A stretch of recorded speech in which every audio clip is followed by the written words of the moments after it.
What's up, everyone? Welcome to the Pick Six Podcast. Katie Mox and Will Brinson here, joined by the czar of the playbook, Sportsline's Emory Hunt. For those who missed the last episode, Prop Stars shared his NFL betting cheat sheet with us. You can find that episode on YouTube or the audio version wherever you get your podcast. Today, we're going to take a look at some AFC South and West win totals and see which overs and unders have the most value. Emory, thank you so much for joining us today. How are we doing? We're doing fantastic. I'm glad to be on with you guys. Yeah, we are. We're doing great. It's Monday. Football. We got football. Football happened. It wasn't exciting, but it was. I mean, it was exciting. The Hall of Fame game is always like you're super hyped for it, and then you're like, all right, this stinks. But you're like, it is football, and it's setting the table. So. I thought the best part of the Hall of Fame game was when they gave the headset to Aaron Rodgers and they just kind of talked to him for a while. I mean, he just nailed that interview and was so glass half full and said all the right things and everything was butterflies and sunshines. And you know, I'm pretty high on the Jets this season, which we know that Emory is not. Same. I'm just saying this. Like I didn't want to be John Q football guy, but man. Football is back. For me, actually, football has been around for 51 weeks, first time in history. We've had football all year round. And I love the preseason because I do like to see all my hard work from the draft play out with these young guys getting out there and getting those reps out there. So I am the typical football guy. It doesn't matter. It was great. So I didn't want to rain on nobody's parade. I just watched the game in silence. Okay. Well, you are not the typical football guy. You are a football encyclopedia, and no matter what it is, you know about it. But all right, guys, let's dive in to the AFC South. First here, Texans, Colts, Jags, and Titans. Jaguars are seeking back-to-back division titles for the second time in franchise history. Last time was 98-99. Titans will seek their third division title in the last 4 seasons. And then the Texans and Colts are just trying to join the party for the first time since the teens. Every team in the AFC South will face every team in the AFC North and the NFC South. AFC North had 2 playoff teams last year. However, each of those teams won at least 7 games. The NFC South was probably the worst division in football last year. Every team under 500, even the Bucs, who won the division. Guys, if we take a look at the Texans first, plus 1,000 to win the AFC South, the longest odds. We know how Brinson feels about this one. Their win total is set to 6.5 with the under juice to -140. They have not gone over this number since 2020. Their line for division win totals is 2.5, which actually that over is juiced to -130.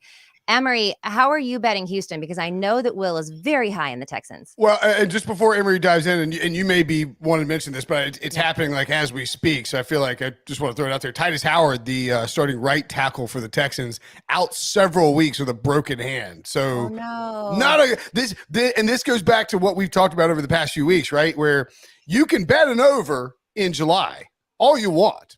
Yeah. But when you do so, any over you bet in July, you're running the risk of something like this happening. Now, how much does this affect the Texans and how they'll finish the actual season? TBD if he comes back, Emory, but certainly a worthy piece of news when you have a rookie quarterback and a questionable pieces around him on offense, and you lose your starting right tackle, who was I think a second-round pick a couple years ago. Oh, he's a first-round pick. Oh, he was a first-round pick, right? Yeah. What makes it worse is that the coach says, he'll be out for a while. Like, that helps no one. I need to know. You know what I'm saying? Is it 3 weeks? 8 weeks? Like, what does that even mean? Yeah. So I'm going to go under 6.5. I was going to go under anyway. I think 6 is the actual number for the Texans. I do like their competitiveness and how they're built on both sides of the ball. They'll be better than what the record indicates. And next year is going to be the year we talk about them as, potential division winners. I'm still going to go over the Texans. And I mean, I know that, it's not the news you want breaking right before you talk about the Texans on the podcast, because, it's like CJ Stroud breaks his hand. Maybe it's different. And I think I go the other way. I just think that the upgrading for me, it basically boils down to this. It's a low number. NFL teams in 2023 with the 17 games that they play You go 7-10, you go 7-10 and you didn't have a great season and you still go over the total. Right. I'd like it to be like 5.5 versus 6. And if it creeps back down, that'd be a lot more interesting to me, obviously. Over 6.5 plus 120. And so you're getting a plus number there. You got to win 7 games. You, in theory, have a massive upgrade at quarterback, even if it's a rookie in CJ Stroud. I think they got better at the pass in terms of pass catchers. Dalton Schultz, who we hyped up on this podcast, Katie, and then Noah Brown sort of flying under the radar. Nico Collins is not like a household name by any stretch, but third-year wide receiver who could possibly have a breakout. The offensive line, of course, Titus Howard. If I knew it was 3 weeks, it'd be different than 8 weeks or whatever it would be. But it's a broken hand. That's a big deal. We have seen offensive linemen who will play with with the hand injury like that. They have enough pieces on the offensive line, and then to me, the veteran defensive pieces they put in place, coupled with just a huge upgrade in terms of coaching. I mean, look, David Culley, God bless him. I mean, he gave it his all that year. But, it wasn't good. It was very clear that was we can't find anybody. Let's go with David Culley. And then Lovie Smith we thought we were going to hire Josh McCown. The blowback was huge. We panicked. We just promoted Lovie. And so I think D'Amico Ryan's going to be a big upgrade here, even in his first year. So I will take the over on the Texans, 6.5 plus 120. Yeah, I lean with Brinson on this one and the over. The Texans have the third easiest schedule in the league based on their opponents' combined wins last season, which is 123. The offense was the worst in the league, but that, of course, can't help but improve with CJ Stroud and what would be a decent O-line pending this injury that we're talking about here. And also, they actually have all 17 games on Sunday, which should benefit both, a rookie quarterback and head coach because they're not going to have any short rest weeks. So I will lean over on this one as well.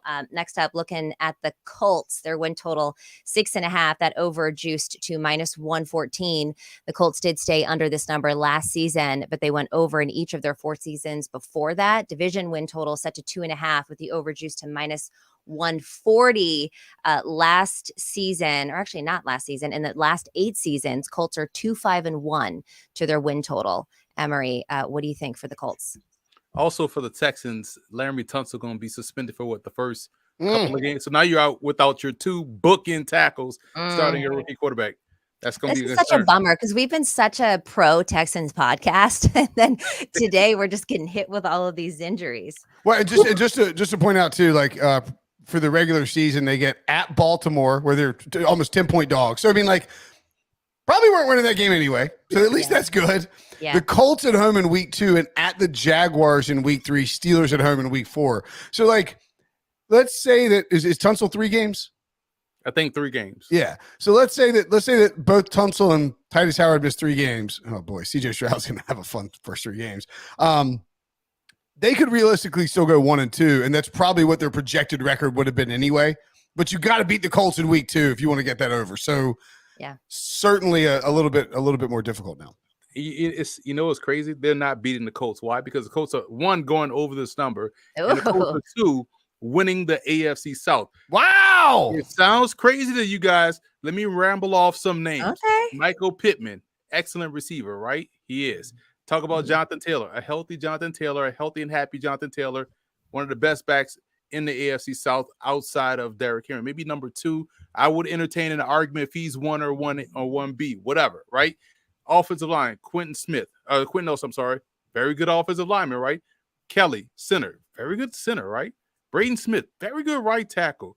Then you look on defense, DeForest Buckner, we still like him, right? Very good defensive lineman. You also have Samson Ebukam coming from the Rams, good pass rusher. They get Shaq Leonard back at middle linebacker. In the secondary, they draft 2 outstanding players that we like as prospects. You're talking about Juju Brents from Kansas State and also Darius Rush from South Carolina. You still have Kenny Moore, one of the best slot defenders in the game. We still like all those players, right? And you add the ultimate X factor in Anthony Richardson at quarterback, who's a +1 in the run game. Shane Steichen, the offensive coordinator. The system they ran in Philly is similar to what they're going to run here in Indianapolis. One of Richardson's best traits that didn't get talked about enough during the draft process was his pocket presence and his ability to throw the deep ball. And what happens when you run the football and people fear you for running the football? Your play action passing game is going to be insane. And let's also add these 2 tight ends that people love to talk about as well. Mo Alley Cox, who always finds the end zone, and also Jelani Woods, who's 6'15" and still growing. So here's the thing. They are better than what people think. Richardson will help lead this team through this season and to the playoffs. They win a division. They also get over 6.5 wins. Also, you want to know a fun fact that goes into all of those facts that you just said? Obviously, Shane Steichen, first-year head coach with the Colts. The Colts have won 10-plus games and made the playoffs in each of the first season under a new head coach in the last 4 instances. And they play inside. You play inside on turf with that much speed and explosiveness. Good luck. So maybe, I mean, I think the thing for the Colts with me is that, like, by the way, I didn't realize this, but so Jerry Garcia's the final guitar that he ever played with the Grateful Dead that he played in 1995. It's just like sick guitar, and it was valued at $1 million in the past 10 years. Sold for $3 million. You know who bought it? Jim Irsay? Jim Irsay, correct. Yeah, Colts owner. Yeah, it's sort of on my Instagram feed. It's like, come on down and check out the Jim Irsay collection. I was like, God dang it, that makes me so mad. Why does he have Jerry Garcia's final guitar? Because Irsay annoys me. Well, now maybe you want to party with him. Maybe now. I mean, I told you he was still my top 5. The thing, Irsay for me, my concern is that, like, I think he's too involved with this team. And now it's a little different right now because you have Chris Ballard, who's the established GM, but he's being told sort of, I think they probably liked Anthony Richardson. And they definitely liked Anthony Richardson. But I think Irsay was like, we're taking a quarterback, and Richardson was very intriguing to him as a high upside guy. And so, he hired Jeff Saturday midway through the season. That is one of the most insane things that's happened in the last 20 years in the NFL. Like, he fired Frank Reich, then bragged about Frank Reich's winning record as Colts coach, and then at the hiring of Jeff Saturday. It's absolutely insane. So my thing with the Colts is I really like the idea of Anthony Richardson in this offense. The hype out of training camp has got me a little nervous about fading the Colts because he has massive, massive upside. But I am going to take, I believe, the under here on their win total. I don't love taking the under here. It's 6.5, as I mentioned. You can see teams get to 7-10 easily in a 17-game schedule. And if they beat the Texans in week 2 on the road, all of a sudden it sort of flips where you might feel about Houston and about Indianapolis. And with those tackles out, that's certainly a concern. So, but I don't trust the defense with Gus Bradley there. If the offensive line gets back to where it was a few years ago, and Jonathan Taylor plays up to his level, and Anthony Richardson opens up holes for the run game, and Anthony Richardson is as advertised, then they could blow this number out of the water. And I think Emory's pick to win the AFC South is not that crazy at all. I'm just on the other side of the fence, and I'm sure I won't regret it by week 2. You'll never regret anything said on this podcast. I lean with Emory on this one and the over. And I like to just obviously look at everybody's strength of schedule. They have the 3rd easiest schedule. They have a positive net rest advantage. None of their opponents have a bye week prior to playing the Colts. That's going to help them up there. Emory, you talked about the O-line. I mean, last year, the O-line kind of sucked because Colts quarterbacks were sacked 60 times last season. But the good news is Anthony Richardson had the lowest pressure to sack rate of the first round quarterbacks in the draft. So his mobility should help mask some of those holes. And to Brinson, your point, kind of open up the run game a little bit. And, this team kind of reminds me a little bit of the 49ers coming off of the Jim Tom Sula and the Chip Kelly years. And then Kyle Shanahan comes in, and this is an entirely different team, even with the same bones. I think Shane Steichen can do a lot with this team, and specifically with Anthony Richardson. So I'm a little bit higher on this with them. You could also point to the I'm drawing a blank. But was it Nolan? And Mike Singletary and the Mike Singletary years when Jim Harbaugh actually came in, it was like the team was loaded and Singletary immediately won Harbaugh immediately won 13 games. Yes. I mean, I have a great ability to make everything about the 49ers. You sure do. It's very impressive. Yeah. That you can do this. So I kind of think that can happen here. We do know Anthony Richardson is the highest selling rookie jersey out right now.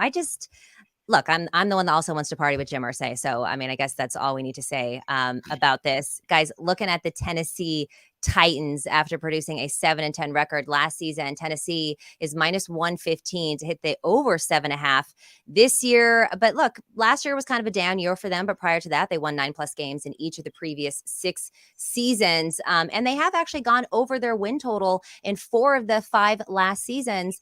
Emory, I feel like a lot of people are counting the Titans out this year, but they've still got Vrabel, who's a dog. You still have Ryan Tannehill, which we've discussed on this podcast, is still a good, decent, serviceable quarterback. You got Derrick Henry. Now you have DeAndre Hopkins.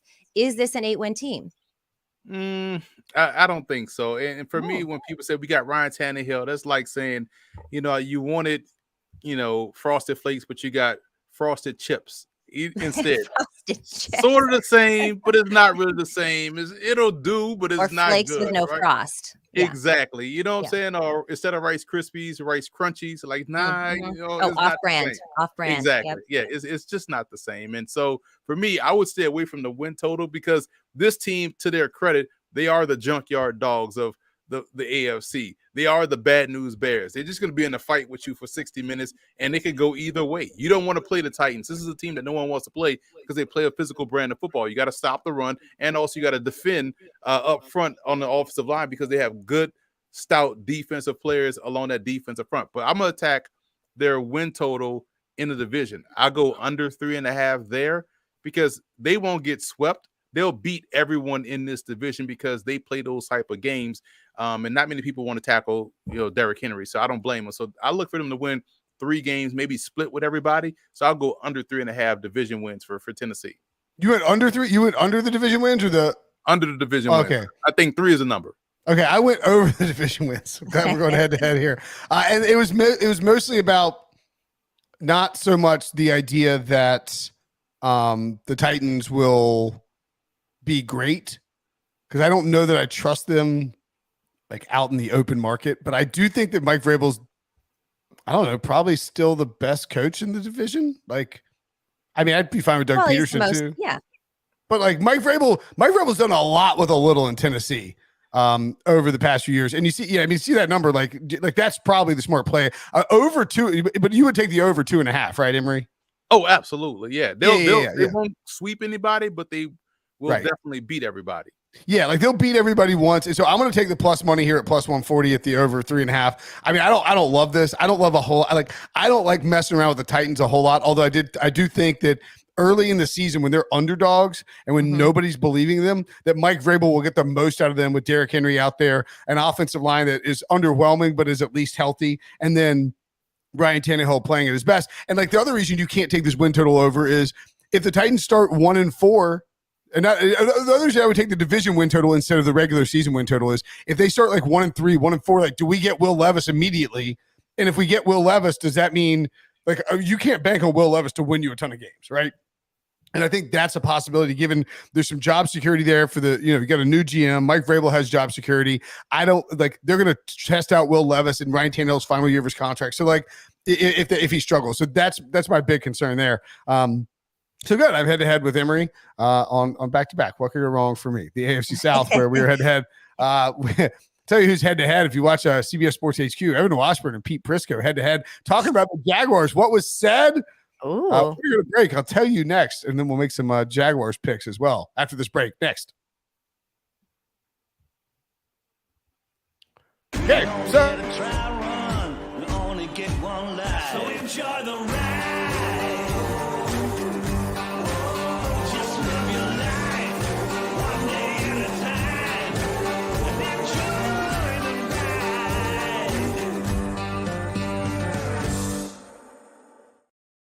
So funny is they did some graphic like on CBS Sports HQ. It was like Pete Prisco, mayor of Jacksonville, and Evan Washburn came on. It was like Evan, like, did you and he goes, well, I don't know. He's like, maybe he's like, I really just stuck to talking about football, not politics and mayors, like Pete Prisco. Ooh.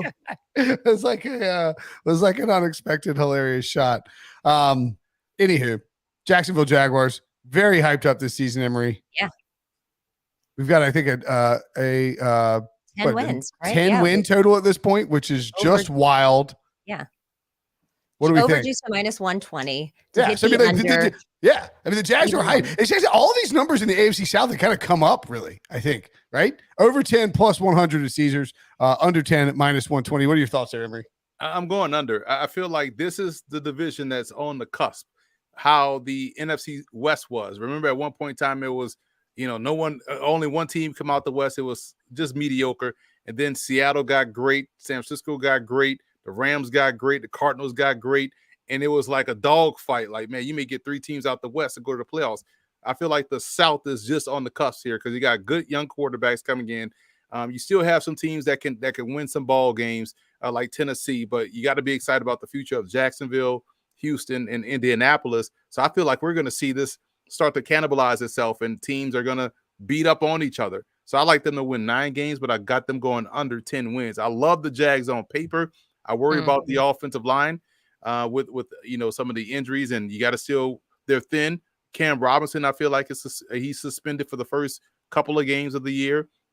So now the rookie you drafted, you hope he's the guy because now you pushing Walker Little to the left side and hoping your rookie Harrison can step in, Anton Harrison out of Oklahoma and hold down the right side. What you would love to have was Robinson on one side, Little, and then you work Harrison in. So with some O-line questions, and we also bring up Jacksonville and how they won some of those games last year. Jacksonville, the Giants, Minnesota, they were winning some wild games last year. You're like, yo, what the hell went on? And how Jacksonville was 3-7 at one point. 3-7. Do you think about the Cowboys game where the ball bounces their way literally on that interception? So yes, they're good. I thought they were a year ahead of schedule last year. They'll be solid. They could push for the playoff spot this year, but I got them going 9-8. Yeah, I mean, I would probably. I think I went over division wins here. And again, like Titans and Jaguars, it's tough to get both over. But I think sort of like those are the 2 teams where I trust the coaching and then I trust the talent here. I agree. The Cam Robinson thing is interesting too. Pete Prisco correctly pointed out that Robinson is eligible to come back in week 5, which is their second game in London against the Bills. So like he can't be with the team in London during the first game that they're there.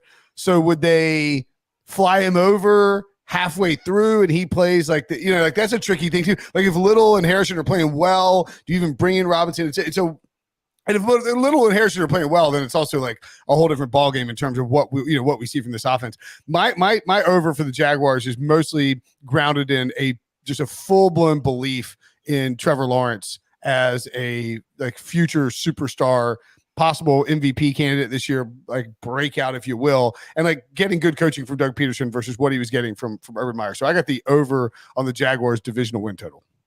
Oh, divisional win total. Okay, that makes sense because I'm going to take the even money, the plus 100 on the under because I agree with Emory. Wins or the under. The under, yeah, sorry, the under. Oh. The under is priced at even money on the 10. I feel like this is I just look at their schedule, and even though it's kind of like easier, I guess, than average, they still have the 10th largest increase in difficulty because, of course, they won the division last year. So they're playing, first place teams like the Chiefs, the Bills, the 49ers. They've got 2 games in London. I believe they only have like 4 home games this year. So there's no real home field advantage there. So to me, I'm high on them. I think they're going to be good, but to have over 10 wins just seems like too much of a stretch for me. And I do feel bad for actually Jacksonville fans that barely get any home games this year because they're trying to move the team to London. All right. Katie's starting mess on online for the Jacksonville Jaguar fans. They're already mad. You better be careful. That Jaguars fans get salty. I didn't do it to them. Hey, I did not create this schedule for y'all. Okay, this is something you should take up with the NFL. All right, moving on to the AFC West. No big surprise here that the AFC West is the favorite to win the Super Bowl at plus 325 because that's where Patrick Mahomes and the Chiefs live. Every team in the AFC West will face every team in the AFC East and the NFC North. The Chiefs are seeking their 8th straight division title. It'll be the longest streak in NFL history, second only to the Patriots, who won 11 in a row. Their win total very high, 11.5. I don't even need to talk about this because I've said it so many times on this show. Death taxes and the Chiefs to at least get 12 wins. I'm going over here. Emory, what do you think? I like the Chiefs to win the division, number one. But also I like them to go over 4.5 wins in the division. I think only one team beats them this year once, and that's going to be the Broncos. So I feel like when you look at the Chiefs, not the Chargers, who have been. I got a take about the Chargers, man. I'm baffled by the top 5 Herbert talk. Like, this guy is 25 and 24 as a starter. They talk about he's first in yards, first in this, first in that, but they never bring up that he's first in pass attempts. You throw a lot, of course you're going to complete a lot. Of course you're going to have a lot of passing yards, and he's first in 4-quarter interceptions. That tells me when a game is on the line, guess which way the ball is going. And I forgot, thinking about it, that he had that 100-yard pick six last year. Shout out to the pick six pie. 100-yard pick six last year against the Chiefs. Like, man, fool's gold. So yes, I am going Chiefs to win, to go 5-1 in their division. You get plus money here. So I'd like them to go over that number and get 5. I have no problem with that over 4.5 at plus 130. I think it's a good bet. I got the Chiefs regular season over.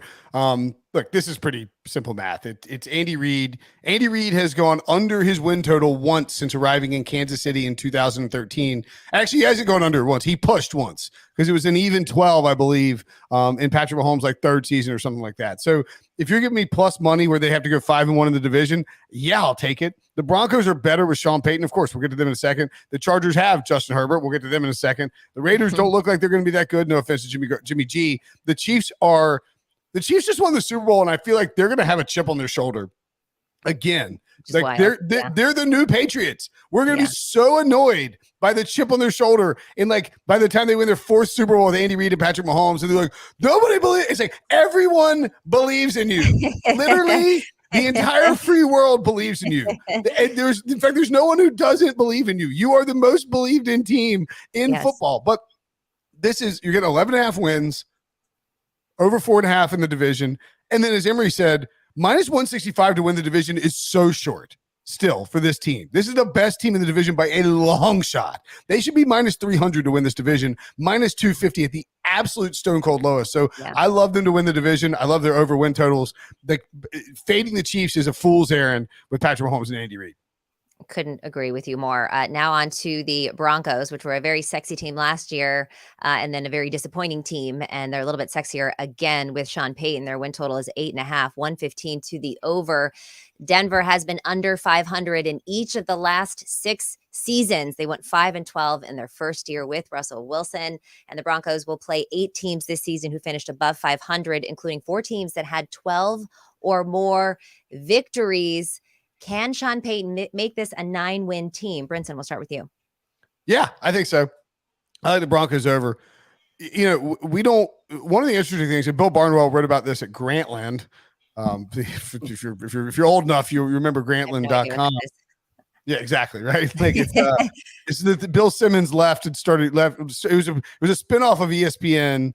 They shuttered it, and then it was basically The Ringer, but it was with ESPN. Okay. But Bill Barnwell wrote about this, and I'm kind of surprised Bill hadn't brought it back. But the concept is there's no salary cap for coaches. You could spend whatever you want on a head coach in the NFL or a coaching staff in the NFL. There's zero restriction. If you're a billion, so like let's think about this like auto racing, right?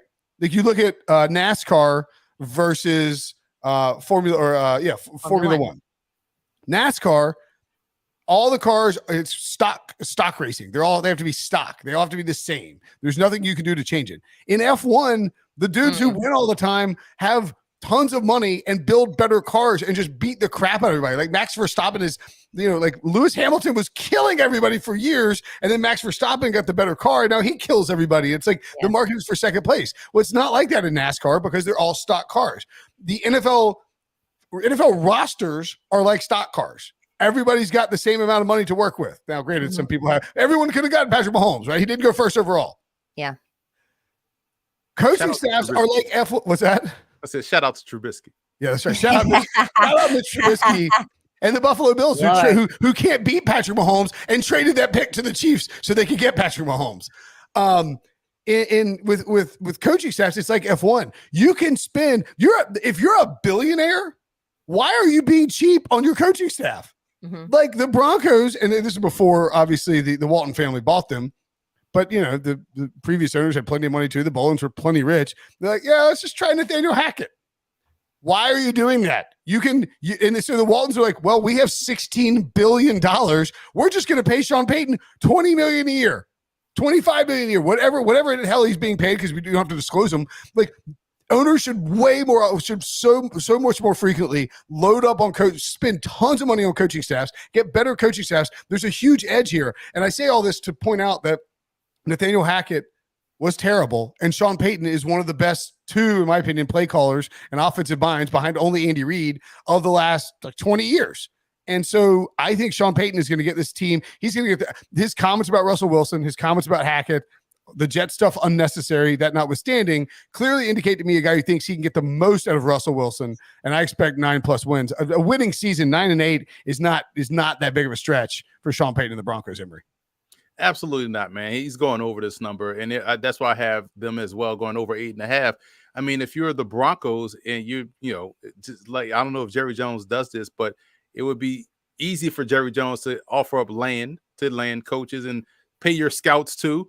Broncos have all that new fresh weed economy out there. Give them some land, let them pay them in that too. You know what I'm saying? So I agree with you. Like, load up on your coaches, load up on your scouts. He who has the best scouts that can find a talent will have the best team consistently. And Russell Wilson has put up insane numbers, just like Aaron Rodgers has.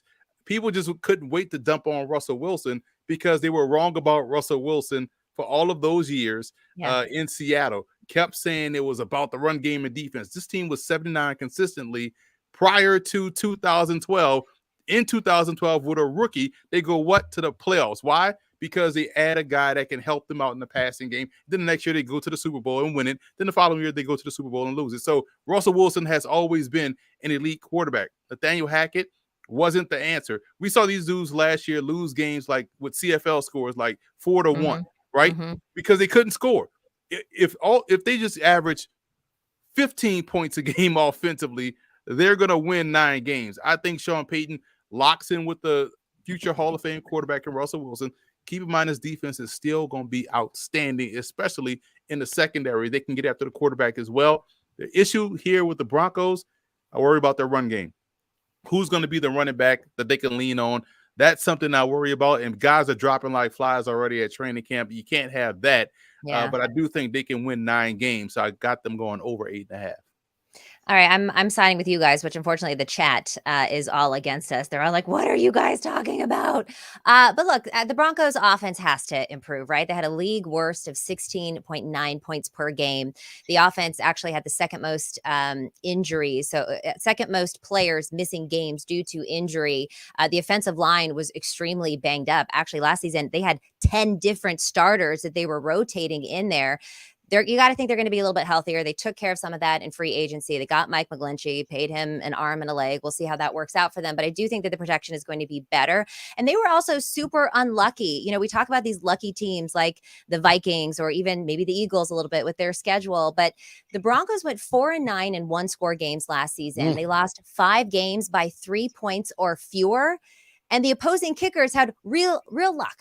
Opposing kickers made 39 of 41 field goal attempts, nearly 6 field goals over expected. So you got to think that kind of regresses positively for the Broncos here. So I think I lean over on this one as well.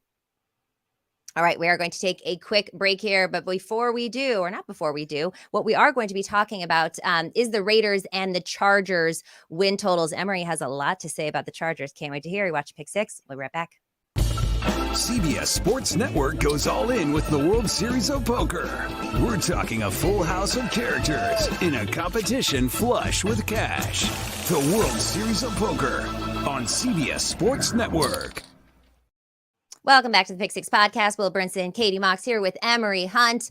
Before we get into how Emory really feels about the Chargers this season, let's talk with the bottom of the division. Let's start there. The Las Vegas Raiders win total is 7 with the under juice to -185. Poor Jimmy G. They have gone over their win total in 3 of the last 4 seasons, but they finished 2.32 wins below expected last season. They're plus 350 to make the playoffs, -450 to miss. Is there any way that you would take an over here, Emory? Not necessarily, Katie. I would stay away from the over. I'm gonna go exactly the win total for the Raiders. Ooh. 7 games. Oh, And it sounds weird, but I feel like the actually Raiders like this defense, plus 600, right? Is it plus yeah, 600? it's plus 525. Oh, okay. So the Raiders, to me, have a very underrated defense in terms of personnel. So obviously you got to get guys on the same page to play up to that personnel that you have on your roster. Offensively speaking, they have some really good receivers. I don't know why there's been talk of them moving off of Hunter Renfrow. Like that would be the dumbest thing that they've done recently. You know what I'm saying? So like within the last month or so, because they do dumb things recently all the time. But I feel like losing Hunter Renfrow when you have Devontae Adams, when you have Michael Mayer, who you drafted out of Notre Dame, the number 1 tight end prospect, especially inline prospect, and you can make things right with Josh Jacobs. Like, what are you even doing? You got a stable quarterback in Jimmy G when he's out there. Now, granted, you don't know which games he's going to miss, but I feel like when we talk about the NFL and teams being terrible and losing, the Bears last year had the number 1 overall pick, and they had, 3 wins. And we remember vividly how many games they lost in the fourth quarter, right? So even though they had the first overall pick, they weren't as bad as that record indicated. I still feel like the Raiders could be a not good team, but still find a way to win 7 games. So I like them to win exactly 7. I like that. There's an old legendary CBS story, which I can't really get into. We don't have enough time, and 2, I'll tell you offline. But about the Raiders and exactly how many games they would win. David Tays of the podcast may recall us mentioning it at some point. It's one of my favorite stories, but it's from 2012. Like it's like 10 years old. It's just an insane story. Anywho, maybe 2016. I can't remember. It's when they won exactly 12 games, and like Derek Carr broke his leg, and like they require like Derek Carr breaking his leg not to win more than 12 games. But like the fact that they won 12 games was just with Jack Del Rio and Derek Carr was just insane. At any rate, I'm going to take the juice here and lay the under 2.5 division wins at minus 190. I admittedly, when I picked the Raiders division wins, I didn't realize it was minus 190. I'm probably not betting that because like you get one, something goes just a little haywire, right? Like Justin Herbert or Patrick Mahomes suffer a high ankle sprain midway through the season, and the Raiders catch a lucky win there. They beat the Broncos. But I mean, you think about it, man, like Josh McDaniels has not been impressive since he got to Las Vegas. No. He wasn't impressive in Denver at all, of course. He did have a good hot stretch to start his career there, but then like nothing's been great. Jimmy G's banged up.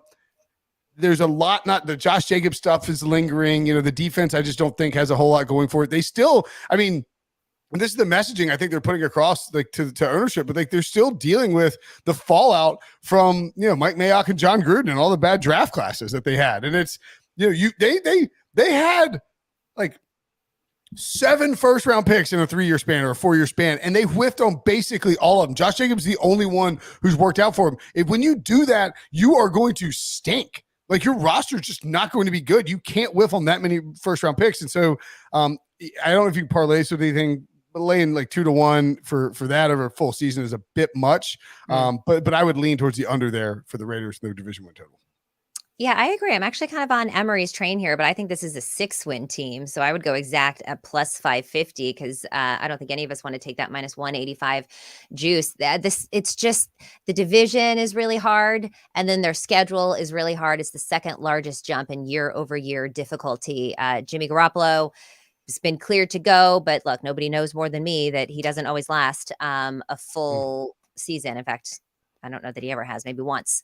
But so I'll lean under on this one, but I'll go 6 wins for the Raiders. And last but certainly not least, Emory's favorite, the Los Angeles Chargers. Line is 9.5, overjuiced to minus 140. The Chargers are coming off of a 10-7 season that resulted in a disappointing loss to the Jags in the wild card round. Brinson, we'll start with you. Is this a double-digit win team yet again? Probably. It should be. Like if you took this roster and you gave it to another coaching staff. No, what are you shaking your head at me? I thought you was on the right track. I thought you was going to say another quarterback. Dude, if you spot like Justin Herbert and Patrick Mahomes, like this would be like they would be the easily the favorites to win the Super Bowl. Andy Reid would help as well. I just think the other thing too, how can you possibly trust the Chargers to stay healthy? You know, we see injury regression is a real thing. I talk about this all the time. Like we see from year to year, you can. Oh, hey, face. You can be a heavily. Oh, it's just me now. My Chargers take is that bad? Is what's going on here? What is happening? It's Katie. So injury regression is a real thing. Year to year, you see like a team is really injured. Like the 49ers 2 years ago, they had an insane amount of injuries, or the Ravens, right? And you see it come back. You see it come back to the middle. There are two teams in the past 10 plus years, where you haven't seen it come back to the middle. Washington, and they've changed it up a little bit with their training staff, got a little bit better. And the Chargers, who just are injured every single year. I don't know if it's something that ownership does, if it's something the training staff does. I don't know if it's something in the water out. Like they've moved cities, so it should have changed, but it just doesn't. Their guys just get hurt. And it's something organizationally that I think that they haven't looked at enough. Justin Herbert, I think he's great. I'll let Emory talk about that. But like this, they have enough on this roster on both sides of the ball where they should win 10 games easily. I will take the under division wins though, 3.5, because you do have the Raiders who are a little frisky. And you have the Broncos who are a much better team now, and then you have the Chiefs. Like you're asking them to win 4 games in this division. That's hard to do in this AFC West. So I'll take the under 3.5 at -140. Yeah, everybody falls in love with Beach Bod Stafford, right? Because that's exactly what Stafford. That's exactly what he is. He's the West Coast Matthew Stafford when Stafford was in Detroit. He put up a lot of yards, but it's a lot of empty calories. He's the iceberg lettuce of quarterbacks. Good player, but it doesn't translate to on the field success. And before everyone in the comments or on social media jump in my mentions talking about he missed, his ribs were hurt, he didn't have this weapon. First it was Anthony Lynn, then it was this other new coach, then it was this other new coach, then it was the plays that they don't call. They make him throw the ball down short. They don't have him throw the ball deep down the field. His left guard was hurt. The defensive corner, the nickelback was hurt. These are all real things, Emory. These are all excuses, because Lamar Jackson went out there with me, Will, and Katie in the slot and dragged us to the playoffs and won an MVP unanimously and didn't blow a 27-point lead in the playoffs. I'm just saying, here's the thing about the Chargers. They are a very good football team, because Will touched on it. The roster is hard to be garbage when your roster is excellent. These dudes have legit talent. I actually gave them an A+ in their draft last year and this past draft, because they drafted my number 1 linebacker, Deion Henley. They had my number 1 corner last year in Asante Samuel. They drafted my number 1 guard in Zion Johnson out of Boston College last year. This year, I thought they did a fantastic job. Quentin Johnson is a fantastic receiver. They got weapons. The problem for the Chargers, in my opinion, is the same reason that the Bills have the issues. They can't close out games because they don't have a run game. And that falls directly on the shoulders of an Austin Eckler. Now, if they lean more into Isaiah Spiller and let him be the pace setter, and then you could throw Eckler in there to be Eckler, then you have a problem. But I feel like everyone else got better. It's the same reason I have for the Jets finishing under their 9.5 win total. I think 9 is the number for the Chargers. Everyone else in the AFC got significantly better. But the Chargers have way too much talent. Yeah, sometimes I don't know if I'm looking at the Chargers or the Lakers, what they bring out there at receiver, because all of these guys are 6'4" and up. They can go get the football. So he has weapons. He's always had weapons at receiver and at tight end. The Chargers can make things difficult for a lot of teams, but the AFC also now can make things difficult for a lot of teams. I think we'll see a double-digit win team miss the playoffs in the AFC, because that's how good they are. But I do like the Chargers roster. I think they are good. 9 and 8 is the number. So definitely just pushing it close, going under 9.5. Ooh, Ryan Wilson in the chat. What's Lamar's playoff record versus Beach Bod Stafford? I was with Emory. Let's rank them by unanimous MVPs. Let's rank them by unanimous. I can't believe Stafford caught a stray. Man, if Jimmy Ward catches that interception, we're not even talking about Stafford right now. And shout out to Matthew Stafford, because he, again, tough dude, went through the first 2 years of his career with those shoulder injuries. Won a Super Bowl. People were questioning. No, he's not going to Hall of Fame. No, that's a separrait. Let's not even get to that discussion. But I do like the fact that he was able to fight through those early injuries that some people like Sam Bradford really couldn't overcome, and was able to have some success on the back end of his career. Look, I'm gonna go over on this one, and maybe I'm drinking the Kool-Aid. Yes. And maybe at this point it's more like college. You are jungle drunk juice, on like, Kool-Aid, Catherine. yeah, You're drunk on or Kool-Aid. it's like jungle juice with like the Everclear in it. Maybe that's what Yeah. that's what I've been Pack drinking punch, here. we call it. We call it pack punch down here, where it's just Pack punch. yeah. You Oh, drink some pack punch, you'll be on your ass. That's We right. called it Incredible Hulk down south. Go Oh, ahead. I like that. I like love that. all the different names. Yeah, it was jungle juice where I was. All right. Well, look, I'm drinking that, whatever it is. It was pack juice, jungle juice, whatever.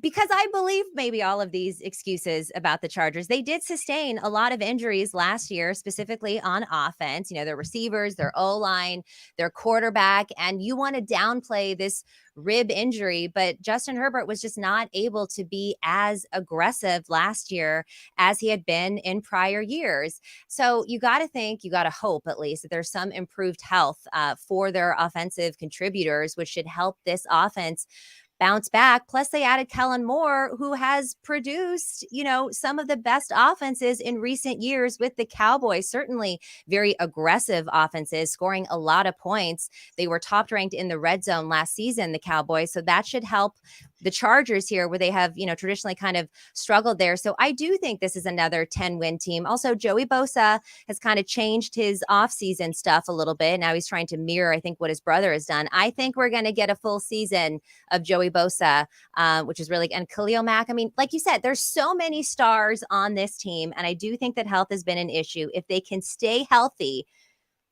I still believe in the Chargers, but maybe that's the jungle juice. Listen, I will say this to put a bow on my point. Okay. We named all these star players. At what point does it become an excuse, right? And I feel like also After this season. After okay. if they If can't they get it miss done the after playoffs this season, I like how if they I like miss how- the playoffs this season and the Broncos are good, like Chargers fans should. they're gonna blame somebody else. Well, they're gonna find another scapegoat. I'm just saying, Sean Payton wanted that job there, and Tom Telesco didn't want to let him get it because he knew that he would end up getting fired as a result. So he wanted to keep Brandon Staley. And if the Broncos are great, the Chargers miss the playoffs. That should be on everybody. I wish someone bring me the analytics to the Chargers injury issues, because that is a true fact and statement to them playing indoors on turf as opposed to when they played at the Murph. Because I feel like that has been an issue for the Chargers. Outdoor grass is definitely the way to go. Yes, I believe all the players in the league don't want to play on turf anymore, and they've been fighting that for a very long time. So I 100% agree with you on that one. All right, guys, that is going to wrap up our show today. Make sure you join us tomorrow for more AFC coverage and team win totals. Remember to like, comment, and subscribe to the YouTube page. For everyone listening to audio only, make sure you download, follow, leave a 5-star review, and tell your friends to listen, and watch the pod. Emory Hunt, thank you so much for joining us today, the czar of the playbook. You can catch him on Sportsline and across CBS Sports HQ. We'll see y'all next time.